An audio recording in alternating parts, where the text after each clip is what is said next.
The sun was up, and Stanley's heart was still beating. There were 8 lizards in the hole with him. Each one had exactly 11 yellow spots. The warden had dark circles under her eyes from lack of sleep, and lines across her forehead and face, which seemed exaggerated in the stark morning light. Her skin looked blotchy. "Satan," said Zero. Stanley looked at him, unsure if Zero had ever spoken or if he just imagined it. "Why don't you go see if you can take the suitcase from Zero?" the warden suggested. "Yeah, right," said Mr. Sir. "The lizards obviously aren't hungry," said the warden. "Then you go get the suitcase," said Mr. Sir. They waited. "Satan Lee," said Zero. Sometime later, Stanley saw a tarantula crawl across the dirt, not too far from his hole. He had never seen a tarantula before, but there was no doubt what it was. He was momentarily fascinated by it, as its big hairy body moved slowly and steadily along. "Look, a tarantula," said Mr. Sir, also fascinated. "I've never seen one," said the warden, "except in..." Stanley suddenly felt a sharp sting on the side of his neck. The lizard hadn't bitten him, however. It was merely pushing off. It leapt off Stanley's neck and pounced on the tarantula. The last Stanley saw of it was one hairy leg sticking out of the lizard's mouth. "Not hungry, huh?" said Mr. Sir. Stanley tried to return to the snow, but it was harder to get there when the sun was up. As the sun rose, the lizards moved lower in the hole, keeping mainly in the shade. They were no longer on his head and shoulders, but had moved down to his stomach, legs, and feet.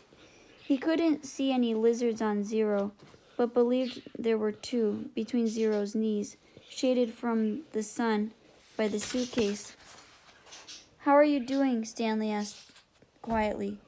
He didn't whisper, but his voice was dry and raspy. "My legs are numb," said Zero.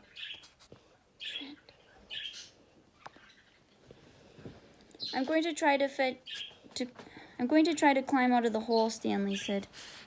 As he tried to pull himself up using just his arms, he felt a claw dig into his ankle.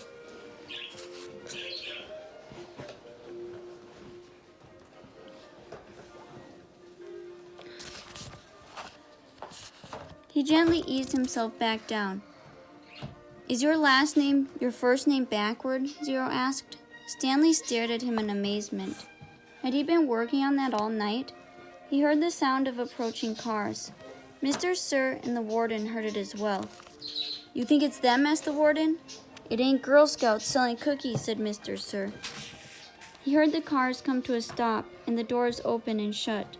A little while later, he saw Mr. Pendanski and 2 strangers coming across the lake. One was a tall man in a business suit and cowboy hat. The other was a short woman holding a briefcase. The woman had to take 3 steps for every 2 taken by the man.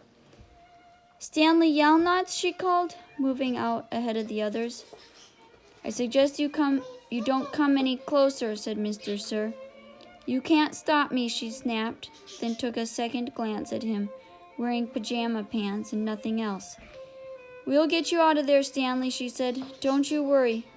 She appeared to be Hispanic, with straight black hair and dark eyes. She spoke with a little bit of a Mexican accent, trilling her R's. "What in tarnation?" the tall man exclaimed as he came up behind her. She turned on him. "I'm telling you right now, if any harm comes to him, we will be filing charges not only against Ms. Walker and Camp Green Lake, but the entire state of Texas as well. Child abuse, false imprisonment, torture." The man was more than a head taller than she and was able to look directly over her as she spoke to the warden. "How long have they been in there?" "All night, as you can see by the way we're dressed." They snuck into my cabin while I was asleep and stole my suitcase. I chased after them and they ran out here and fell into the lizard's nest. I don't know what they were thinking." "That's not true," Stanley said. "Stanley, as your attorney, I advise you not to say anything," said the woman, "until you and I have had a chance to talk in private." Stanley wondered why the warden lied about the suitcase. He wondered who it legally belonged to. That was one thing he wanted to ask his lawyer, if she really was his lawyer. "It's a miracle they're still alive," said the tall man. "Yes, it is," the warden agreed, with just a trace of disappointment in her voice. "And they better come out of this alive," Stanley's lawyer warned. "This wouldn't have happened if you had released him to me yesterday." "It wouldn't have happened if he wasn't a thief," said the warden. "I told him he would be set free today, and I guess he decided he'd try to take some of my valuables with him. He's been delirious for the last week." "Why didn't you release him when she came to you yesterday?" the tall man asked. "She didn't have proper authorization," said the warden. "I had a court order." "It was not authenticated," the warden said. "Authenticated? It was signed by the judge who sentenced him." "I need authentication from the Attorney General," said the warden. "How do I know it's legitimate? The boys in my custody have proven themselves dangerous to society. Am I supposed to just turn them loose anytime someone hands me a piece of paper?" "Yes," said the woman, "if it's a court order." "Stanley has been hospitalized for the last few days," the warden explained. "He's been suffering from hallucinations and delirium, ranting and raving. He was in no condition to leave. The fact that he was trying to steal from me on the day before his release proves." Stanley tried to climb out of his hole, using mostly his arms so as not to disturb the lizards too much. As he pulled himself upward, the lizards moved downward, keeping out of the sun's direct rays. He swung his legs up and over, and the last of the lizards hopped off. "Thank goodness!" exclaimed the warden. She started toward him, then stopped. A lizard crawled out of his pocket and down his leg. Stanley was overcome by a rush of dizziness and almost fell over. He steadied himself, then reached down, took hold of Zero's arm, and helped him slowly to his feet. Zero still held the suitcase. The lizards, which had been hiding under it, scurried quickly into the hole. Stanley and Zero staggered away. The warden rushed to them. She hugged Zero. "Thank goodness you're alive," she said, as she tried to take the suitcase from him. He jerked it free. "It belongs to Stanley," he said. "Don't cause any more trouble," the warden warned. "You stole it from my cabin, and you've been caught red-handed. If I press charges, Stanley might have to return to prison. Now, I'm willing, in view of all the circumstances, to—" "It's got his name on it," said Zero. Stanley's lawyer pushed past the tall man to have a look. "See," Zero showed her, "Stanley Yelnats." Stanley looked, too. There, in big black letters, was Stanley Yelnats. The tall man looked over the heads of the others at the name on the suitcase. "You say he stole it from your cabin?" The warden stared at it in disbelief. "That's It's impossible." She couldn't even say it. Then they slowly walked back to camp. The tall man was the Texas Attorney General, the chief law enforcement officer for the state. Stanley's lawyer was named Ms. Marengo. Stanley held the suitcase.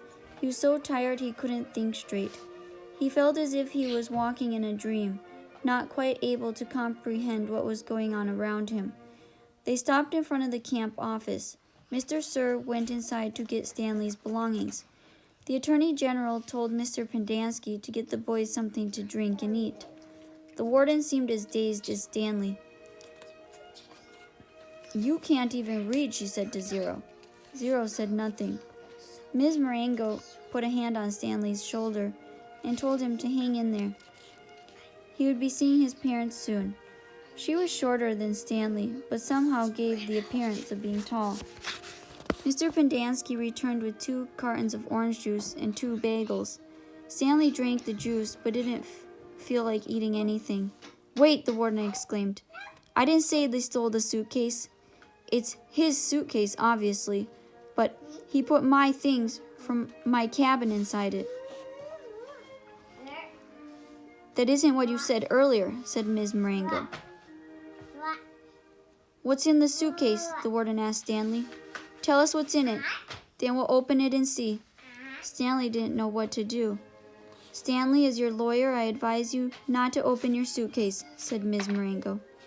"He has to open it," said the warden. "I have the right to check the personal property of any of the detainees. How do I know there aren't drugs or weapons in there? He stole a car, too. I've got witnesses." She was nearly hysterical. "He's no longer under your jurisdiction," said Stanley's lawyer. "He has not been officially released," said the warden. "Open the suitcase, Stanley." "Do not open it," said Stanley's lawyer. Stanley did nothing. Mr. Sir returned from the office with Stanley's backpack and clothes. The Attorney General handed Ms. Marengo a sheet of paper. "You're free to go," he said to Stanley. "I know you're anxious to get out of here, so you can just keep the orange suit as a souvenir, or burn it, whatever you want. Good luck, Stanley." He reached out his hand to shake, but Ms. Marengo hurried Stanley away. "Come on, Stanley," she said. "We have a lot to talk about." Stanley stopped and turned to look at Zero. He couldn't just leave him here. Zero gave him thumbs up. "I can't leave Hector," Stanley said. "I suggest we go," said his lawyer with a sense of urgency in her voice. "I'll be okay," said Zero. His eyes shifted toward Mr. Pendanski on one side of him, then to the warden and Mr. Sir on the other. "There's nothing I can do for your friend," said Ms. Marengo. "You are released pursuant to an order from the judge." "They'll kill him," said Stanley. "Your friend is not in danger," said the Attorney General. There's going to be an investigation into everything that's happened here. For the present, I am taking charge of the camp." "Come on, Stanley," said his lawyer. "Your parents are waiting." Stanley stayed where he was. His lawyer sighed. "May I have a look at Hector's file?" she asked. "Certainly," said the Attorney General. "Ms. Walker, go get Hector's file." She looked at him blankly. "Well?" The warden turned to Mr. Pendanski. "Bring me Hector Zeroni's file." He stared at her. "Get it," she ordered. Mr. Pendanski went into the office. He returned a few minutes later and announced the file was apparently misplaced. The Attorney General was outraged. "What kind of camp are you running here, Ms. Walker?" The warden said nothing. She stared at the suitcase. The Attorney General assured Stanley's lawyer that he would get the records. "Excuse me while I call my office." He turned back to the warden. "I assume the phone works?" He walked into the camp office, slamming the door behind him. A little while later, he reappeared and told the warden he wanted to talk to her. She cursed, then went inside. Stanley gave Zero thumbs up. "Caveman, is that you?" He turned to see Armpit and Squid coming out of the rec room. Squid shouted back into the rec room. "Caveman and Zero are out here." Soon all the boys from Group D had gathered around him and Zero. "Good to see you, man," Armpit said, shaking his hand. "We thought you were buzzard food." "Stanley is being released today," said Mr. Pendanski. "Way to go," said Magnet, hitting him on the shoulder. "And you didn't even have to step on a rattlesnake," said Squid. Even Zigzag took Stanley's hand. "Sorry about, you know." "It's cool," said Stanley. "We had to lift the truck clear out of the hole," Zigzag told him. "It took everybody in C, D, and E.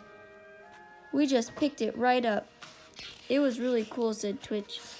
X-Ray was the only one who didn't come over. Stanley saw him hang back behind the others a moment, then returned to the rec room. "Guess what?" said Magnet, glancing at Mr. Pendanski. Mom says we don't have to dig any more holes. That's great, Stanley said. Will you do me a favor? Asked Squid. I guess, Stanley agreed, somewhat hesitantly. I want you to... He turned to Ms. Marengo. Hey, lady, you have a pen and paper I can borrow? She gave it to him, and Squid wrote down a phone number, which he gave to Stanley. Call my mom for me, okay? Tell her I said I was sorry. Tell her Alan said he was sorry. Stanley promised he would. Now, you be careful out in the real world, said Armpit. Not everybody is as nice as us. Stanley smiled. The boys departed when the warden came out of the office. The Attorney General was right behind her. My office is having some difficulty locating Hector Zeroni's records, the Attorney General said.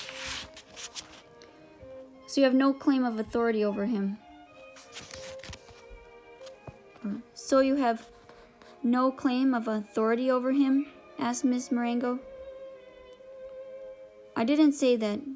He's in the computer. We just can't access his records. It's like they've fallen through a hole in cyberspace. A hole in cyberspace, Ms. Marengo repeated. How interesting. When is his release date? I don't know. How long has he been here? Like I said, we can't... So what are you planning to do with him? Keep him confined indefinitely without justification while you go crawling through black holes in cyberspace? The Attorney General stared at her. He was obviously incarcerated for a reason. Oh? And what reason was that? The Attorney General said nothing. Stanley's lawyer took hold of Zero's hand. Come on, Hector. You're coming with us.